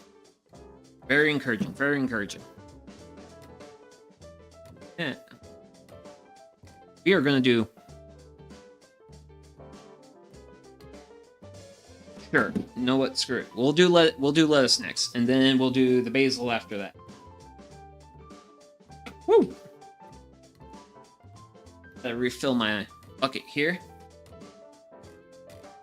Granted, some of this later leaf molds, it's a lot more fine, which is good. I was really digging through my containers of leaf mold. I've got like rotting behind the house, and like yesterday in preparation for today, and I was like, man, I knew I had one that had some like really good, really nice crumbly leaf mold. Nope, I couldn't find it. I couldn't find nice leaf mold. I could just find like mid-grade leaf. What I'm working with now. This is like the mid-grade stuff. Then like low grades just basically leaf. Because even though you can still kind of like see the like leaf shapes and like the veins in the leaves, this is actually over a year old leaf mold. It's definitely from 2023. And also, so another thing if you want to like make leaf mold, big pro tip: don't do oak leaves, because oak leaves take a very long time to break down. You'll be waiting years. I make my leaf mold out of maple leaves. Maple leaves tend to break down a little quicker. Granted, these ones didn't. They didn't break down super well, but reasonably well. Boop! Okay, XXL. But yeah. So, one of the weaknesses of last year's gardening season, for me, was I was a little weak on my lettuce production. So one of the things I really want to succeed on this year is lettuce production. So I didn't know that. Yeah. Different species of tree leaves will break down at different rates, and what it has to do with the environment the tree grew in. So it depends on the site that the tree grows in. If the tree grows on what's generally poor soil, like upland areas, examples of trees like that around my area would be like chestnut oak, blackjack oak. There's a couple other red oaks, but certain species of trees will pull a lot of nutrients out of their leaves if they grow in poor soil. And because of that, there's less nutrition in the leaves, and decomposers will not target the leaves as much. Versus tree species that you will traditionally find in like low-lying areas or areas with rich fertile soil. So for Eastern North America, examples of trees like that would be sycamore, cottonwood, a lot of your sugar maple, silver maple. Tulip poplar. Tulip poplar's a big one. Tulip poplar's everywhere. Tulip poplar's so everywhere. It's like the state tree for like 3 states. And there's other examples, but as like a general rule of thumb, you want to use tree leaves that came from areas where the tree was growing in a very relatively nutrient-rich environment, because then there'd be more nutrients in the leaves, and decomposers would target the leaves a little bit more and break the leaves down. But yeah. And even though this is literally just decomposing leaves, it is atrociously staining to your hands. It is horrible stuff. So just keep in mind, if you ever work with this stuff, that you're gonna want to thoroughly wash your hands after. Twigs. But it's a lot easier to pick twigs out now versus trying to when I'm bagging the leaves, basically. Oh. For lettuce. Got my spice. Do I want some of my...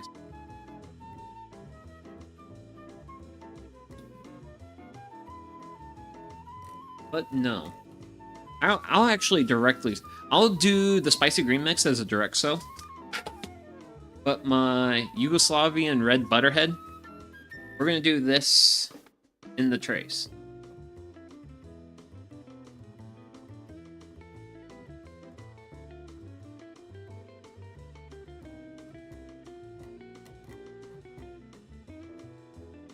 Buddy? Okay. There we go. There we go. There we go.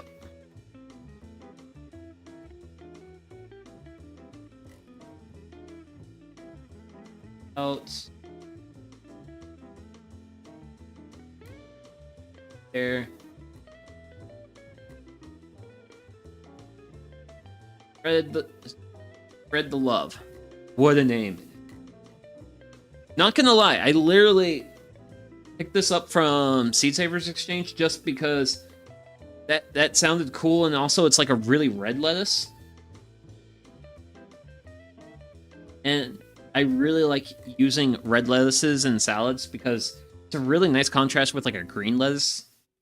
Because if you can get like a nice like red-green mix in your salads, it looks amazing. And personally, I find like a lot of lettuce tends to taste this. So, granted, this is my first year growing this lettuce, so we'll see how it actually tastes.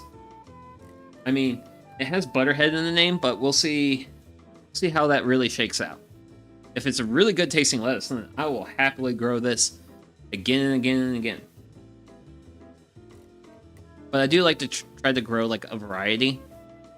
But I'm going a little hard with this variety this year, primarily because I had leftover seed from other years, and so I actually did sow some of that seed, and that seed just did not really sprout or perform well at all. So I'm going really heavy on the Yugoslavian red butterhead lettuce. So I need what becomes popsicle sticks. Blue side. But yeah, it's real easy to tell what this stuff is. Technically today, this is a very unnecessary to label stuff day. Because you're sowing. Well, actually, it's mostly important to differentiate between my two tomato varieties. Tomato varieties are very easily confused, but I only have one type of lettuce. Granted, we're gonna be growing a lot of basil. I am a big basil fiend. Oh, a big fan of the basil. But more on that at 11.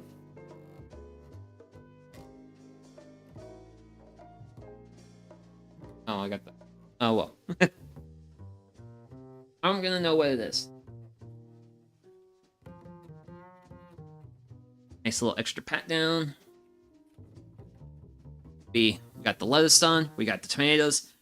Last up is these 4 guys, and we're gonna be doing basil. Boy, oh boy, that red lettuce first shoots might be green. Ah, ha ha ha ha. One moment. One moment.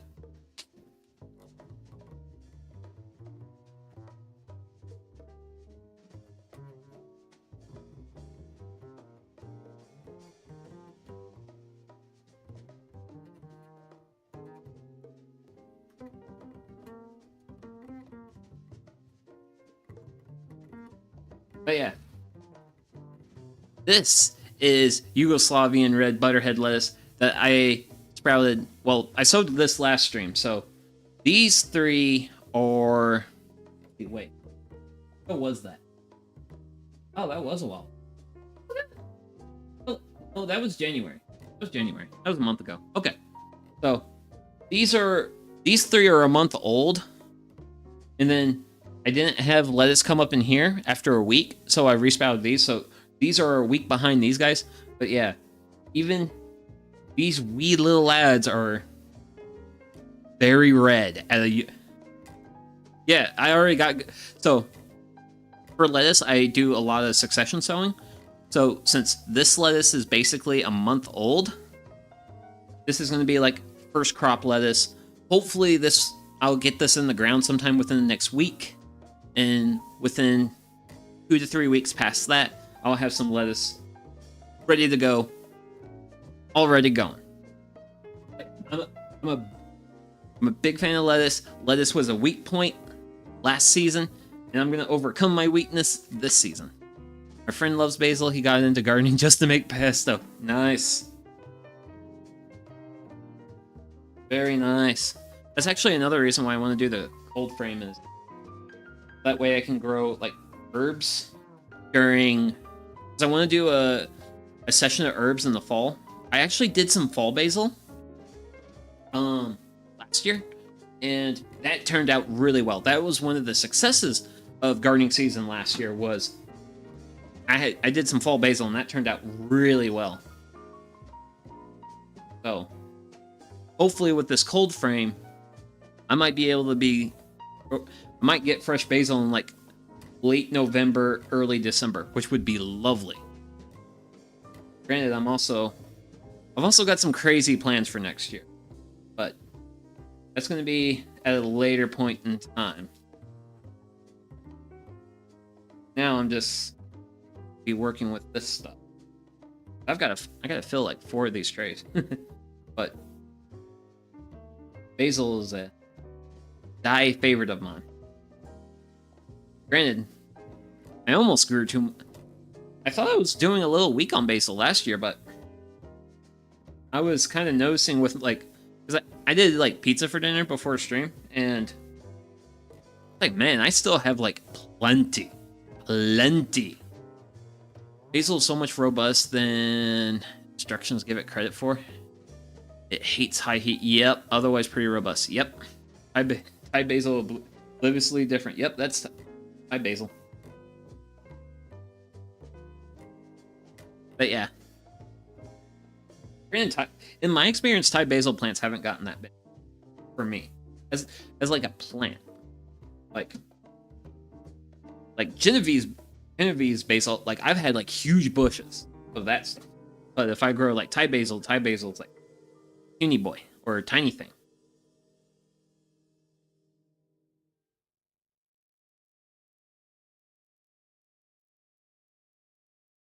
But yeah. But we are. I do have some Thai basil in my basil thing here, but we're gonna be showcasing the basil varieties once we get to that juncture. Not there yet. God, I got a bucket of it.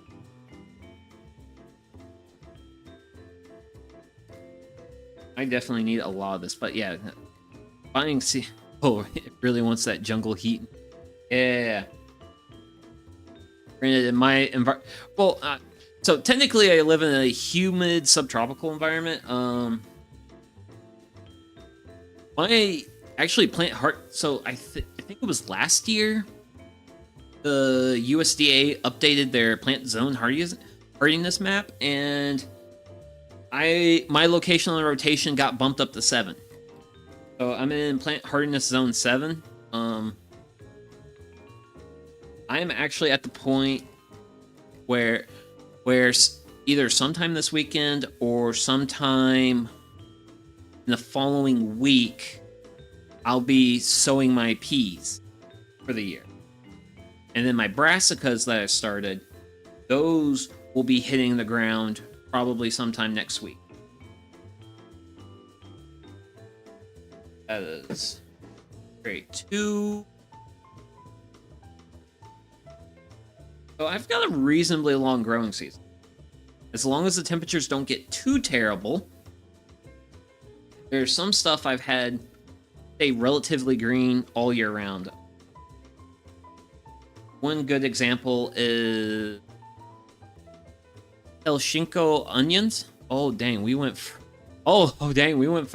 5A to 5B, I think. Yeah. Well, I went from like 6B to like 7A.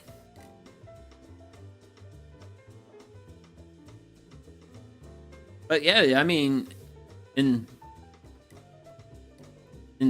like 5B, yeah, you guys are planning your gardening. You're looking forward to it. It's not, oh, I need to start like worrying about stuff. Granted, I suppose it depends on what you're growing. From where I'm at, well, actually, speaking of like stuff, that's a bigger jump. Because I have a poinsettia in my yard, and that still has yet to bloom. So, still seeming a little wintry out there. Because it doesn't seem like winter's truly over until the poinsettia blooms. Poinsettia blooms, and then it's like, oh boy, it's go time.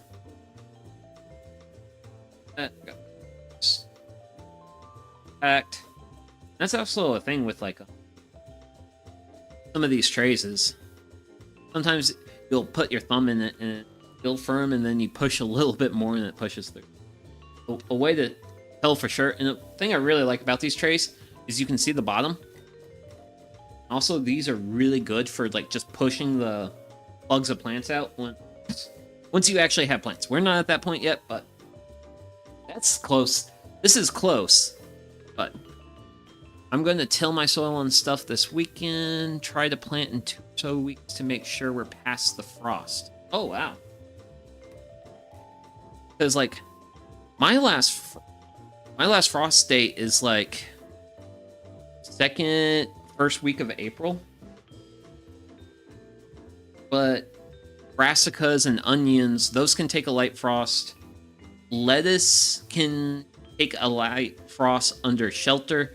That's actually one of the reasons for the cold frame build today is I really want to extend my lettuce season out. Because I would really like to get some... Because if I can be harvesting lettuce in March, that would be lovely. Because, like, as much as I love salads, keeping salad greens in stock in the fridge kind of... Oh! And battery died. Okay, cool. Oh, man. Lasted nearly 2 whole hours. Nice. I was impressed. Okay, so for a stress test, it did reasonably well. Good. Okay. Give me a minute here. I gotta reasonably clean off my hands. Will do. Primary? That's my primary. Okay. Well, that's the old one.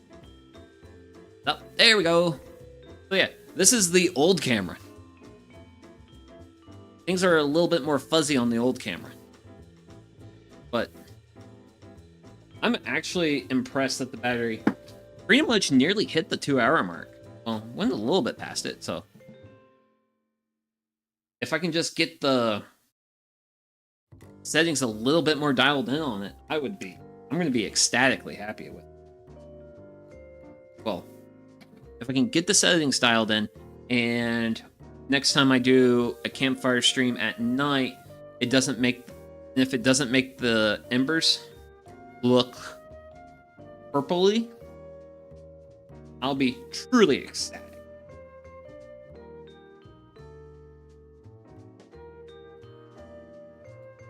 Crumbly stuff.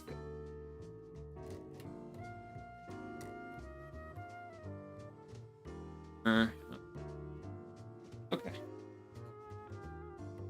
But yeah, this stuff it's a mess. Both look good. The color balance on the other camera. Yeah, the color balance on the other camera is better. I just need to make it brighter.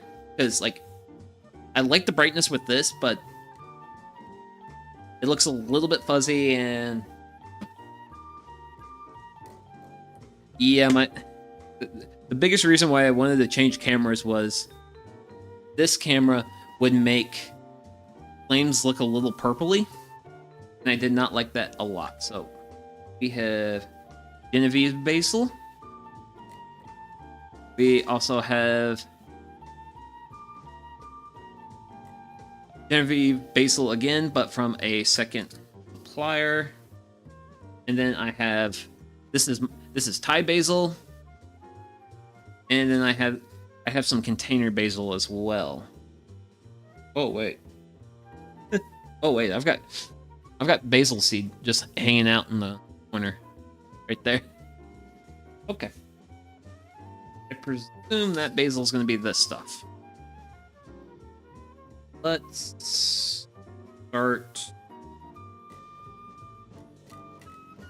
Let's just start with the sweet basil. Start with sweet basil. We'll start with something I know.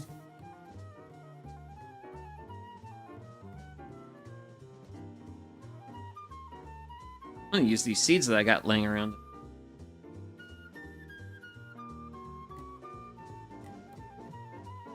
Pretty sure I know guys with this from this seed packet. That done. What I'm gonna do is grab marker.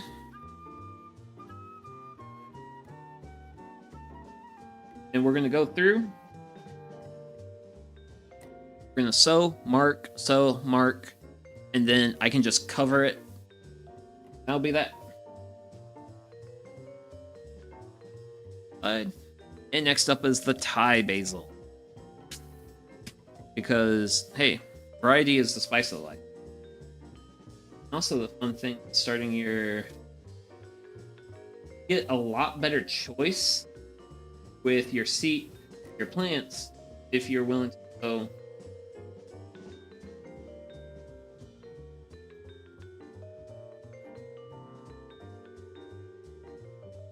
Last one got a lot of seed. Off in that tray. Granted, it's really hard to see the basil seed in the thing because the basil seed's black. Hell, my potting medium also black. That's gonna be my Thai basil. I already have pre-made markers for that. So we'll go with Profumo de Geneva. So I'm assuming this is similar to Genevieve basil, but also different. I don't know. I think I got the seed from a place where I bought some seed from. Yeah, it was like an actual store, and what I did is I just bought some seed for some stuff I actually wanted, and after I bought my seed, they were like, "Hey, you can get a free packet of seed or whatever." And I wasn't expecting that, so I was like, basil's an easy choice. So I have that.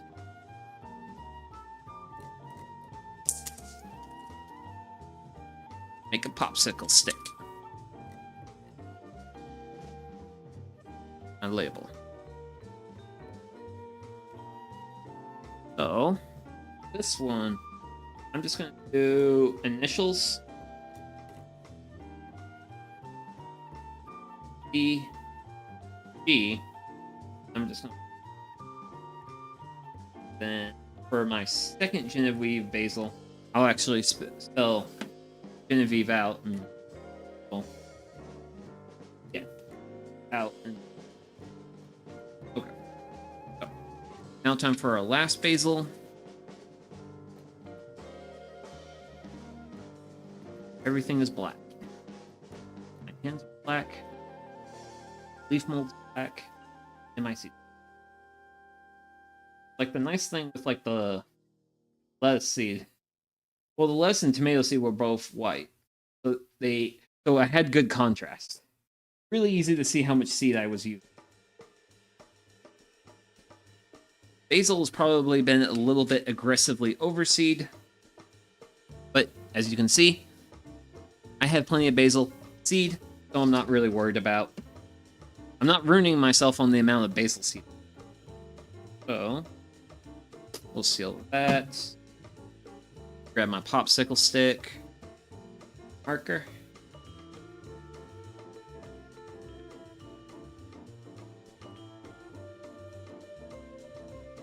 B.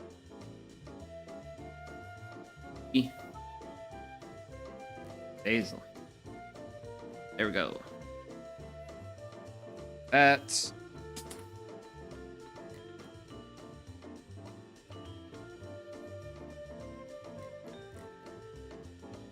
Pack that in. Oi, oi. Nice and crumbled up.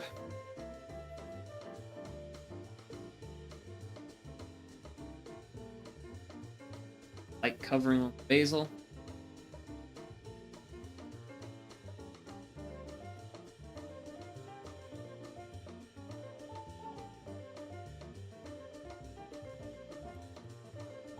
Real close to being done. Productive. Would have been a little bit more productive if I got my trim side, but that's easily fixed with a mic.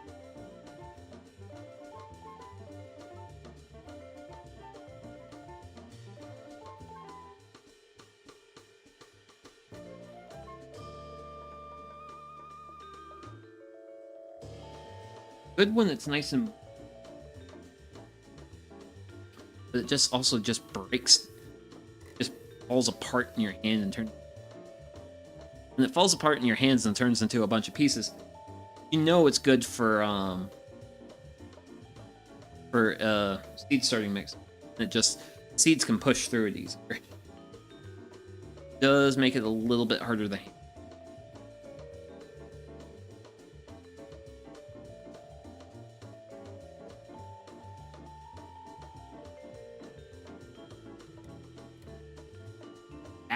Okay.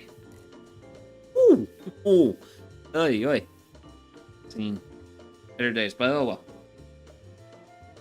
Nothing washing won't fix, but yeah.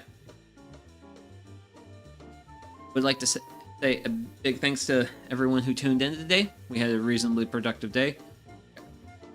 Wait, I'm actually on my separate camera. Because the fun thing is with the separate camera is it has a much bigger field of view, so we can actually see like the big side of the project past the camera one that, well, what's going to be camera one. But today was the first test for that, and it turned out really well. This turned out fairly well. And we got some seed starting done. Oh, come on. I don't want to look. Oh, well, whatever. Whatever. But yeah. So, I'm going to go ahead and be ending today. Thank you very much to everyone who tuned in. And thank you, Dad's Old Shop, for stopping by and chat with me. Thank you very much. And yeah. Next stream will be Sunday morning. I'll be cooking mapo tofu for the first time over the campfire. So, really excited about that. Really actually excited to try it. I've never had it before. Granted, I am going to make a slight recipe change, because the recipe I found called for ground pork.